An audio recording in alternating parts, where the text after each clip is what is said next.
Assalamualaikum warahmatullahi wabarakatuh. Berjumpa lagi teman-teman di mata kuliah Pancasila. Pada pertemuan ke-12 kali ini kita akan membahas mengenai nilai dan prinsip anti korupsi dalam Pancasila sebagai sistem etika. Nah, intinya adalah nanti kita akan melihat bagaimana posisi Pancasila sebagai sistem etika dan kemudian bagaimana perannya dalam pemberantasan korupsi. Sebelum itu kita menelusuri dulu ya materi pengertian tentang etika. Kalau berdasarkan etimologi ya, atau secara bahasa, etika itu dari kata ethos ya. Ethos itu dari bahasa Yunani yang artinya adalah tempat tinggal yang biasa, padang, padang rumput ya, kemudian kandang, kemudian ada kebiasaan, adat, watak, perasaan, sikap, dan cara berpikir. Jadi yang saya bold berwarna biru itu makna yang lebih dekat ya atau yang sesuai atau yang relevan dengan etika yang akan kita bahas kali ini. Adapun berdasarkan istilah atau terminologi, etika itu yang pertama ilmu tentang segala sesuatu yang biasa dilakukan atau ilmu tentang adat kebiasaan. Jadi etika itu cabang ilmu dalam filsafat yang fokus mempelajari adat kebiasaan atau hal-hal yang sudah menjadi kebiasaan dari suatu masyarakat gitu ya. Kemudian yang kedua ini menurut Bertens dalam bukunya tahun 97 ya. Etika itu ilmu yang membahas tentang kriteria baik dan buruk. Kemudian ini sama halnya dengan sastra Prateja tahun 2002 bahwa etika itu segala sesuatu yang dianggap baik atau buruk dalam perilaku manusia. Nah, dari dua pengertian ini, yang belakangan ini ya, dua pengertian yang terakhir, etika itu berhubungan dengan nilai, ya, ada value. Makanya ada baik dan buruk.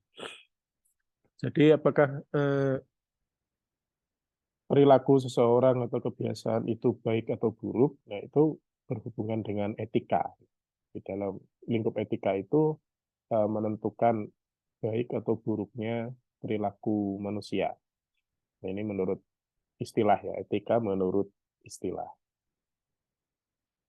Nah, ini perhatikan tiga gambar ini. Ini kadang kita kesulitan membedakan mana etika, mana etiket, dan mana kode etik ya. Gambar pertama itu etika ya, bahwa dalam ujian itu secara etika kan tidak boleh itu mencontek. Nah, kalau teman-teman misalnya tidak boleh melakukan plagiasi gitu ya, tidak boleh kemudian menjiplak karya orang lain dan diakui sebagai karyanya sendiri, itu tidak boleh. Dan pas UAS juga begitu, dilarang membuka buku, membuka HP atau apapun yang berkaitan dengan upaya mencari jawaban, tetapi dilakukan. Berarti itu melanggar etika. Itu etika ya, di gambar pertama ini. Kemudian di gambar kedua, ketika kita berangkat kemanapun, kita harus pamit kepada kedua orang tua. Nah, itu adalah etiket. Atau kita makan itu menggunakan tangan kanan, itu etiket. Jadi eh, etiket itu berhubungan dengan perilaku yang pas, yang sesuai dengan norma yang berlaku di masyarakat. Jadi kepantasannya seperti apa itu etiket tuh. Tetapi kalau etika itu berhubungan dengan moral. Jadi berbeda ya. Etiket itu lebih praktis. Nah, kalau etika itu lebih filosofis karena berkaitan dengan moral. Misalnya lagi begini, mencuri itu melanggar etika.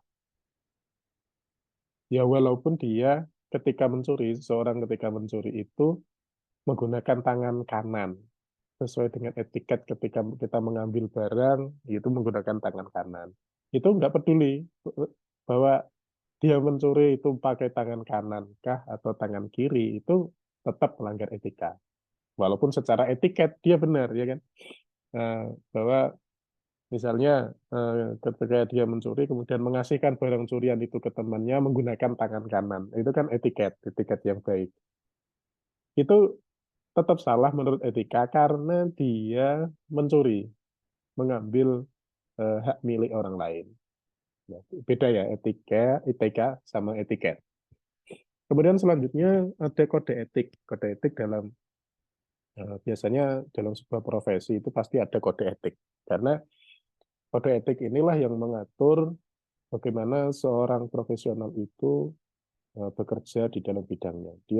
Kode etik menjadi pedoman supaya ketika melaksanakan tugas itu sesuai dengan arah dan tujuan dari organisasi. Nah, misalnya apa namanya di dalam eh, sebuah profesi itu tidak boleh misalnya korupsi gitu ya. Nah, itu berarti melanggar kode etik. Di dalam kode etik itu pasti ada misalnya pedoman-pedoman moral yang itu mengatur bagaimana perilaku para karyawan di sebuah perusahaan atau pegawai di instansi. Itu pasti ada kode etik. Nah, PNS atau ASN juga punya kode etik ya yang harus ditaati.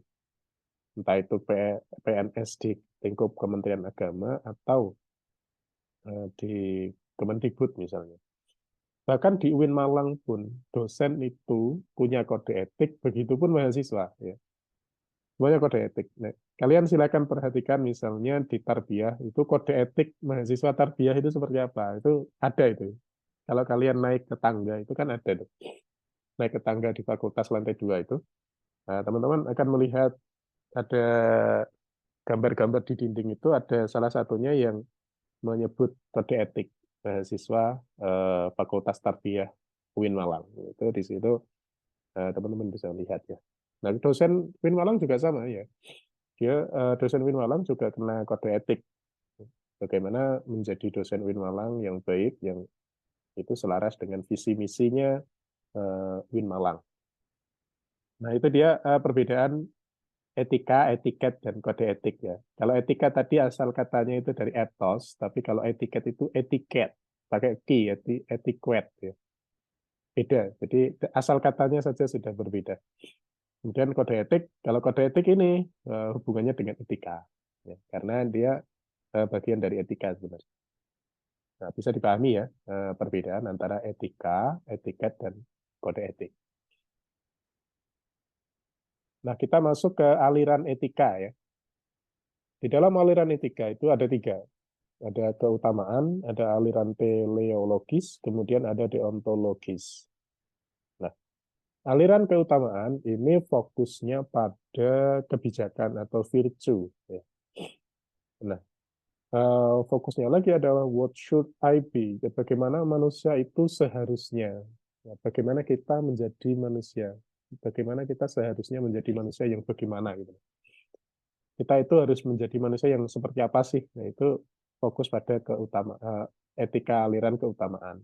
Jadi yang diutamakan adalah kebajikan, kebaikan atau kebajikan. Jadi bagaimana kita menjalani hidup itu yang diutamakan harus kebaikan ya. Atau kita harus patutnya itu menjadi orang yang seperti apa di masyarakat ya. Perilaku kita harus seperti apa. Nah, itu aliran keutamaan. Kemudian aliran teleologis. Tele itu berarti tujuan.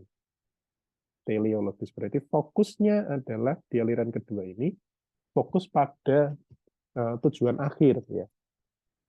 Kemudian konsekuensi atau akibat dari perilaku. Jadi fokusnya adalah perilaku A ini nanti akan menyebabkan ini gitu. Jadi ada sebab akibat. Makanya yang diutamakan di aliran teleologis itu adalah efektivitas perilaku atau sikap atau etika seseorang. Gunanya adalah supaya perilaku itu mendapatkan tujuan akhir yang baik. Konsekuensinya berakibat baik. Karena apa namanya? Pencapaian tujuan itu kan ditentukan oleh prosesnya. Dan setiap perbuatan itu kan pasti ada tujuan. Nah, ini aliran teleologis begitu ya. Seperti misalnya di Al-Quran atau di hadis ya, di hadis itu inamal a'malu binniyat misalnya. Nah, eh, hasilnya sebuah amal itu kalau berdasarkan hadis itu hasil hasil akhir dari sebuah amal itu kan tergantung pada niatnya. Nah, niat inilah prosesnya ya. Jadi kualitas dari perilaku kita, kemudian apa yang akan kita peroleh itu tergantung dari perilaku yang kita lakukan, sikap yang kita munculkan, kemudian etika atau moral yang kita kedepankan. Itu nanti akan mempengaruhi tujuan akhir dari apa yang kita lakukan. Oleh karena itu, supaya mendapatkan hasil yang baik, maka perilaku yang kita tampilkan harus baik. Kemudian yang ketiga ada deontologis ya. Deontologis ini erat kaitannya dengan Immanuel Kant, ya, seorang filosof eh, etika ya. Immanuel Kant itu mengedepankan mengatakan bahwa etika itu menjadi sebuah kewajiban, gitu. Bahkan menjadi kelayakan, kepatutan, dan kepantasan. Jadi orang itu harus melakukan kebajikan atau kebaikan karena itu merupakan sebuah kewajiban kita sebagai manusia. Itu menurut Immanuel Kant. Dan kemudian moral itu juga atau etika itu menjadi kewajiban global. Ada etika global dalam teori Immanuel Kant itu bahwa manusia itu secara keseluruhan atau secara umum itu memiliki kewajiban untuk menjaga etika antara satu dengan yang lainnya. Nah, itu deontologis ya. Jadi ada perbedaannya, ada keutamaan, aliran teleologis dan deontologis. Nah, kemudian kita masuk ke etika Pancasila ya. Etika Pancasila itu berarti memposisikan Pancasila sebagai etika, sebagai sistem etika. Artinya Pancasila sebagai moral, ya, sebagai pedoman dalam kita bermoral atau berperilaku, bersikap. Di etika Pancasila itu maksudnya adalah memposisikan Pancasila sebagai pedoman dalam bersikap. Nah, etika Pancasila itu lebih dekat pada aliran keutamaan yang pertama tadi ya, aliran keutamaan yang mengedepankan pada kebajikan atau virtue atau fokusnya adalah eh, kita itu harus berperilaku yang seperti apa atau menjadi orang yang bagaimana. What should I be tadi? Nah, maka berarti kalau kita hubungkan dengan masyarakat Indonesia, berarti masyarakat Indonesia itu adalah masyarakat yang harusnya bagaimana? Nah, begitu. Ini aliran keutamaan tadi ya. Nah, yang pertama adalah kita perhatikan bahwa di dalam 5 sila itu kan ada 5 nilai utama ya. Ada ketuhanan, nilai kemanusiaan, nilai persatuan, nilai kerakyatan, dan keadilan. Nah, nilai ketuhanan ini berarti nilai spiritualitas yang mendekatkan diri manusia kepada Sang Pencipta. Nah, nanti kita akan melihat bagaimana etika Pancasila ini jika dilihat menurut kacamata Islam. Nilai spiritualitas dalam nilai ketuhanan ini berarti manusia Indonesia, masyarakat Indonesia itu harus berperilaku ya yang selaras dengan ajaran Tuhan, dengan perintah-perintah Tuhan, dan menjauhi segala yang dilarang oleh Tuhan melalui agama, melalui kitab suci gitu ya. Nah, Tuhan tidak menyuruh misalnya menyakiti orang lain, berbuat kekerasan terhadap orang lain. Berarti ya kita tidak boleh melakukan itu. Karena itu dilarang oleh Tuhan. Nah, kemudian kita juga berupaya sedemikian rupa dalam hidup ini, supaya terus hidup kita itu bermuara pada Tuhan. Kita mendekatkan diri kepada Sang Pencipta kita. Nah, kemudian nilai kemanusiaan. Ya, itu fokusnya adalah menjadikan manusia lebih manusiawi. Artinya kita memposisikan diri kita itu sebagai manusia dan memposisikan orang lain juga sebagai manusia. Apa maksudnya? Manusia itu kan punya derajat, punya martabat, ya, punya hak mendasar yang itu harus kita hormati.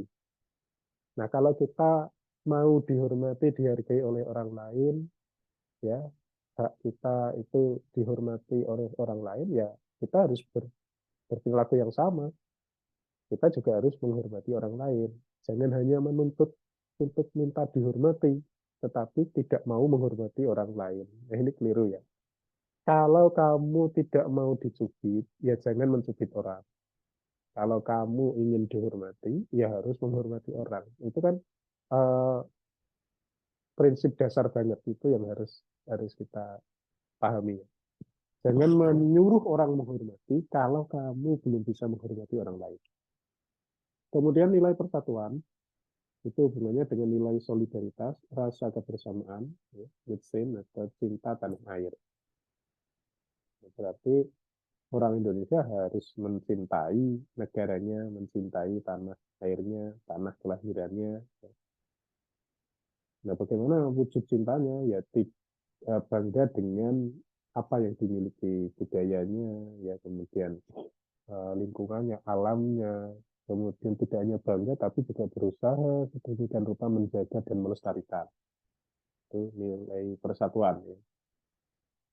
Kita menjaga ini saling menghormati kepada sesama dan berupaya sekuat tenaga untuk tidak terpecah belah. Kemudian nilai yang keempat adalah nilai kerakyatan. Nah, etika yang harus kita kedepankan di sini adalah mau mendengar pendapat orang lain, tidak memaksakan kehendak kepada orang lain. Kita mau mendengarkan pendapat orang lain walaupun itu berbeda dengan kita. Dan kita tidak memaksakan pendapat kita kepada orang lain. Ini etika kerakyatan ya, nilai kerakyatan.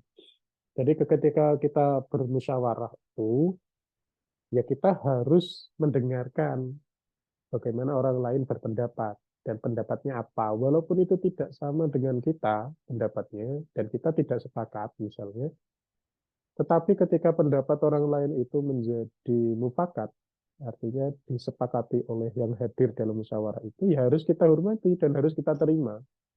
Gitu ya. Nah, kita tidak boleh memaksakan kehendak kita, pendapat kita ke orang lain. Itu melanggar etika. Etika dalam berdemokrasi, kemudian etika Pancasila. Dan dalam agama kita sendiri pun juga tidak boleh kan memaksakan pendapat itu. Karena orang lain punya kebebasan ya dalam berpendapat, kita juga punya sama kita punya kebebasan. Nah, oleh karena itu, kalau orang lain mau kita mau dihormati oleh orang lain dalam hal kebebasan, ya kita harus menghormati kebebasan orang lain. Kerakyatan ya. Kemudian yang terakhir nilai kelima adalah keadilan. Ini berarti mengedepankan pada peduli atas nasib orang lain, kesediaan membantu kesulitan orang lain. Jadi kita harus ringan tangan, suka menolong, ya berempati kepada orang lain yang lebih membutuhkan. Nah, ini adalah etika Pancasila ya. Ada 5 nilai ini yang kemudian melahirkan sikap-sikap yang tadi itu. Ada sikap spiritualitas, ya kemudian memanusiakan manusia, kemudian solidaritas, kemudian tidak memaksakan kehendak dan berperilaku adil dan serta peduli kepada orang lain. Nah, etika Pancasila ini berarti meletakkan Pancasila satu sebagai sumber moral.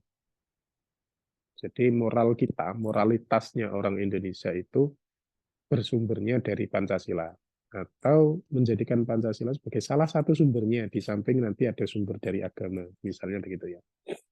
Kalau kita orang Islam kan pedoman utama kita ya ada Al-Quran dan ada hadis. Nah, itu kemudian ditopang lagi dengan Pancasila sebagai sumber moral. Yang kedua sebagai pedoman pergaulan. Berarti nilai-nilai yang ada di dalam Pancasila yang 5 tadi itu berikut dengan perilaku yang menjadi derivasinya atau turunannya itu menjadi pedoman bagi kita untuk bergaul, ya, berinteraksi dengan sesama. Kemudian juga yang ketiga, Pancasila menjadi dasar analisis kebijakan. Nah, apakah kebijakan yang diterbitkan oleh pemerintah itu sudah sesuai dengan semangatnya Pancasila atau belum? Apakah sudah mencerminkan nilai-nilai yang 5 tadi itu, ada nilai ketuhanan, kemanusiaan, persatuan, kemudian kerakyatan dan keadilan. Apakah sudah seperti itu?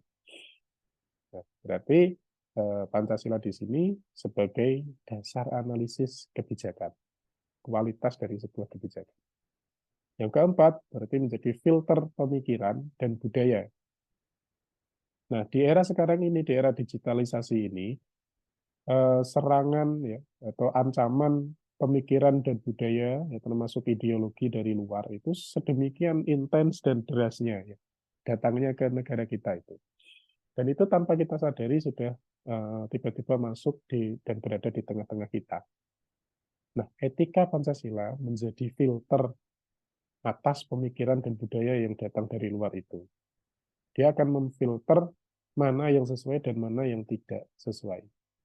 Jadi jika kita berpedoman pada 5 nilai Pancasila itu, ketika ada pemikiran dan budaya baru yang datang, itu kita bisa memfilternya terlebih dahulu. Mana yang sesuai dan mana yang tidak. Nah, yang tidak ini yang kita tinggalkan. Nah, yang sesuai yang kita gunakan. Jadi ini 4 kata kunci dalam memahami etika Pancasila. Yang pertama adalah Pancasila sebagai sumber moral, kemudian sebagai pedoman pergaulan, dan kemudian sebagai dasar analisis kebijakan, serta yang terakhir sebagai filter pemikiran dan budaya yang itu datang dari luar. Nah, sekarang bagaimana etika Pancasila dalam Islam? Nah, ini yang saya maksud tadi. Sudah pernah saya katakan atau di pertemuan yang sebelumnya, ya, bahwa nilai-nilai yang ada di dalam Pancasila itu tidak ada yang bertentangan dengan ajaran agama, termasuk ajaran agama Islam kita. Yang pertama, etika Pancasila dalam Islam berarti nilai yang pertama adalah memperkuat iman dan takwa. Jadi bagaimana kita bersungguh-sungguh menjalankan semua perintah Tuhan dan menjauhi larangan, serta meyakini dengan sepenuh hati kekuasaan Tuhan. Itu yang pertama, etika yang pertama. Kemudian menjaga hubungan baik dengan sesama. Kemanusiaan yang adil dan beradab, atau asas kemanusiaan, itu berarti kita menjaga habluminan nasnya. Kalau tadi kan habluminallah, hubungan kita dengan Allah. Nah, yang kedua adalah hubungan baik kita dengan sesama. Ini harus kita jaga, harus kita kedepankan. Kemudian memperkuat ukhuwah. Ukhuwah itu adalah persaudaraan. Nah, di dalam Islam ada persaudaraan ukhuwah watoniyah, ukhuwah Islamiyah, ya, ukhuwah Islamiyah, ukhuwah watoniyah, dan ukhuwah basyariah. Ukhuwah basyariah itu berarti persaudaraan yang berlandaskan pada kemanusiaan. Ukhuwah Islamiyah tadi persaudaraan yang berlandaskan pada keimanan atau keislaman. Kalau ukhuwah watoniyah berarti berlandaskan pada tanah air, nasionalisme. Sesama warga negara berarti harus rukun. Kalau ukhuwah Islamiyah berarti sesama umat Islam harus hidup rukun berdampingan, tidak saling menjatuhkan. Dan kalau ukhuwah bersyariah ini lebih luas lagi, sesama manusia itu tidak boleh saling menyakiti. Jadi lingkupnya lebih besar, ya. Nah, menurut Gus Dur, kita itu semestinya mengedepankan ukhuwah basyariah itu, karena dengan begitu kita nanti tidak akan mendiskriminasi orang lain, walaupun mereka itu berbeda agama, berbeda negara dengan kita. Jadi ini lebih luas cakupannya, ukhuwah basyariah. Kemudian yang keempat adalah mengutamakan kepentingan bersama. Nah, ini kan sama sekali tidak bertentangan dengan ajaran agama kita. Kita tidak boleh egois hanya mementingkan diri sendiri, tetapi juga mengedepankan kepentingan bersama. Kepentingan masyarakat itu lebih di atas kepentingan pribadi dan golongan. Dan yang terakhir menegakkan keadilan. Nah, ini semuanya ada dalilnya ya di dalam Al-Quran. Kalau memperkuat iman dan takwa kan ya jelas. Nah, misalnya ya ayyuhalladzina amanu taqullaha haqqa tuqatih wa la tamutunna illa wa antum muslimun. Ini perintah yang sangat jelas dan sangat terang di dalam Al-Quran bahwa kita diperintahkan untuk bertakwa. Dan jangan sampai ketika nanti kita mati itu tidak dalam keadaan muslimun, berserah atau berpasrah diri kepada Tuhan. Menjaga hubungan baik dengan sesama ini hadis dan ayat Al-Qurannya banyak sekali. Bagaimana kita diperintahkan berlaku baik terhadap sesama, terhadap orang tua, terhadap orang lain, ya, kerabat dekat, kerabat jauh. Kemudian memperkuat ukhuwah tadi juga sama. Misalnya ya ayyuhalladzina amanu, itu yang apa, perintah dilarang bercerai-berai itu saya lupa. Wa'tasimu bihablillahi jami'an wa la tafarraqu. Berpegang teguhlah kamu kepada tali agama Allah dan janganlah kamu bercerai-berai. Ini kan perintah untuk selalu bersatu ya.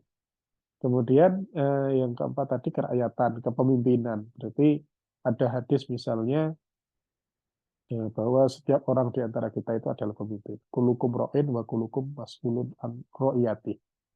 Setiap dari kita itu adalah pemimpin dan akan dimintai pertanggungjawaban atas apa yang kita pimpin. Kemudian menegakkan keadilan. Ini setiap Jumat dibaca itu oleh khotib. Di akhir khutbah biasanya. Innallaha ya'murukum bil adli wal ihsan wa ita'idil qurba wa yanha 'anil fahsya'i wal munkar. Nah, itu jelas sekali perintah untuk berlaku adil. Ini etika Pancasila dalam Islam.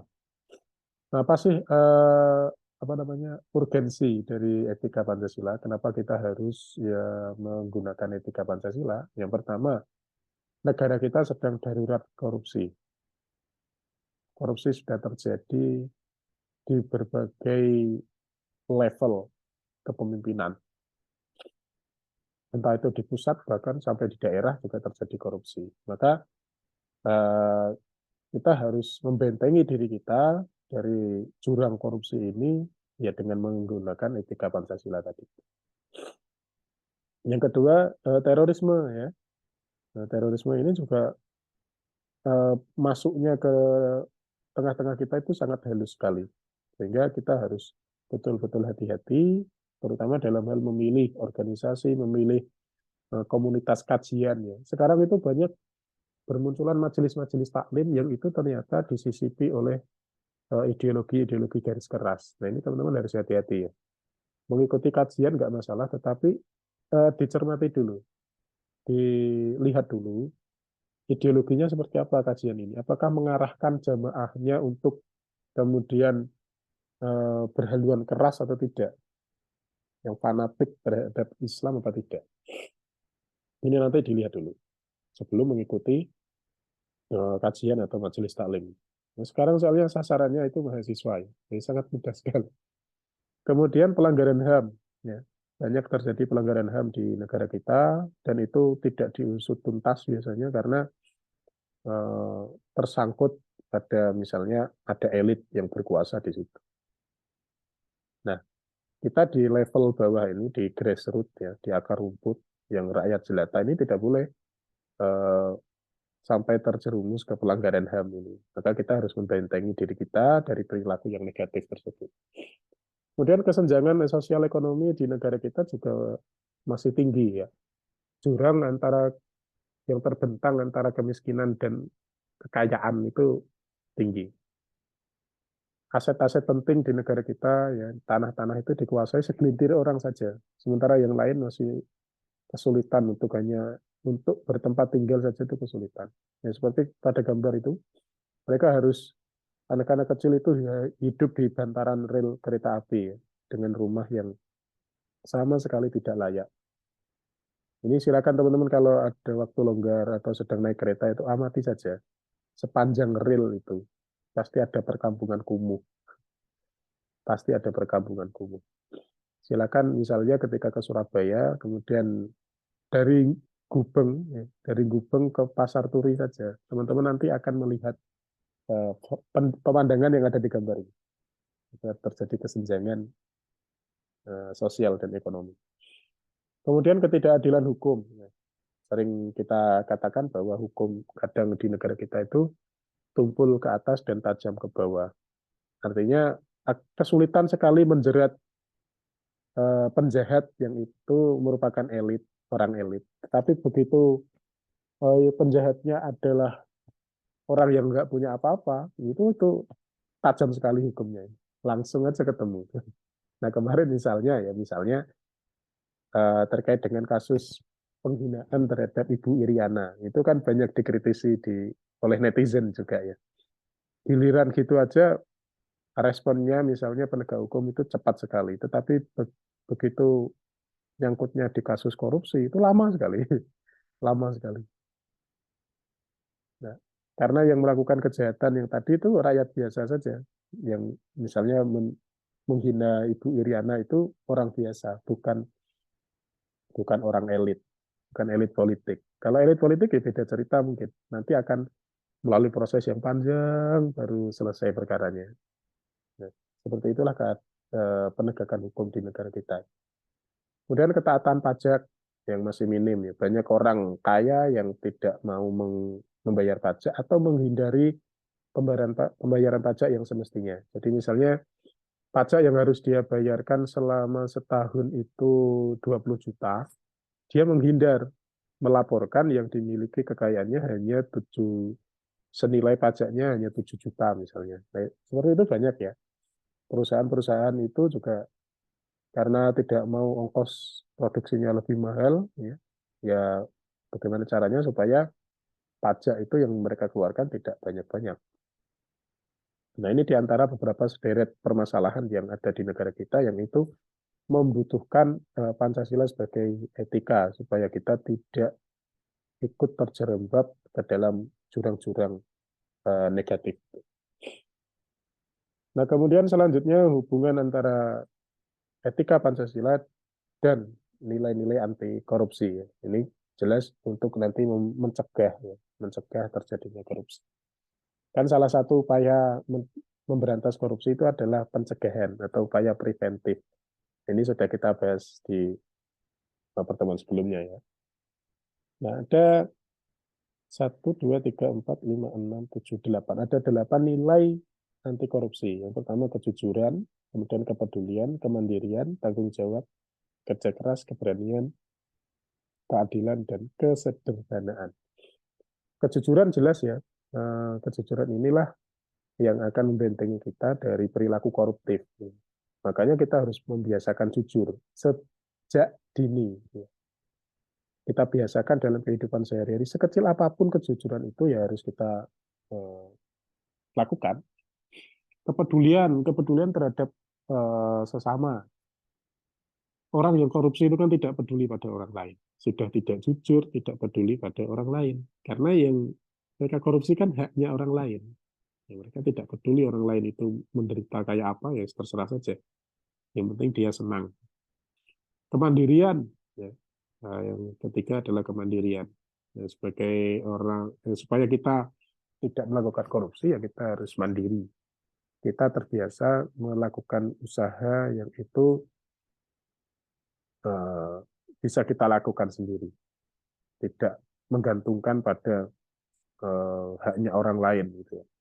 Bertanggung jawab atas apa yang dikerjakan, tugas-tugasnya, ya, tugas dan tanggung jawabnya dilaksanakan dengan baik. Kemudian kerja keras, tidak malas, dan hanya berpikir bagaimana cara mencari keuntungan yang cepat tanpa melalui proses yang wajar.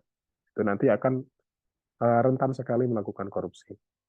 Kemudian keberanian mengatakan yang sebenarnya, keberanian untuk jujur, keberanian untuk menegakkan keadilan, dan kesederhanaan, bukan tidak hedonisme, tidak menganut hedonisme. Pokoknya lingkungan pergaulannya hura-hura ya nggak usah ikut, tetap ada prinsip kesederhanaan. Nabi itu kan hidupnya sederhana sekali. Kurang apa Nabi itu? Nabi itu pemimpin negara. Tetapi baju yang dimiliki beliau itu masih ada yang tambalan-tambalan. Bayangkan. Pemimpin negara, pemimpin komunitas Islam ya waktu itu, pemimpin agama, tetapi begitu sederhana Nabi itu. Makan saja Nabi itu ya sangat sederhana dan mengutamakan memberikan kepada orang lain sebelum beliau makan sendiri. Teladan yang sedemikian itu mestinya kita renungkan. Ya. Tapi kan kita tidak kadang tidak terlalu berminat membaca sirah Nabawi gitu, ya. Membaca sejarah Nabi, Nabi itu. Karena kita tidak merenungkan betapa teladan dari Nabi itu harus kita sangat bermanfaat bagi kita di kehidupan yang sekarang ini. Di zaman yang mendekati akhir ini, teladan-teladan Nabi itu terbukti sangat urgent untuk kita uh, teladani atau kita amalkan. Saya rasa itu terima kasih untuk atensinya. Semoga apa yang tadi saya sampaikan itu bermanfaat. Nah, selanjutnya teman-teman bisa kembali ke e-learning. Kita jumpa lagi di pertemuan selanjutnya. Assalamualaikum warahmatullahi wabarakatuh.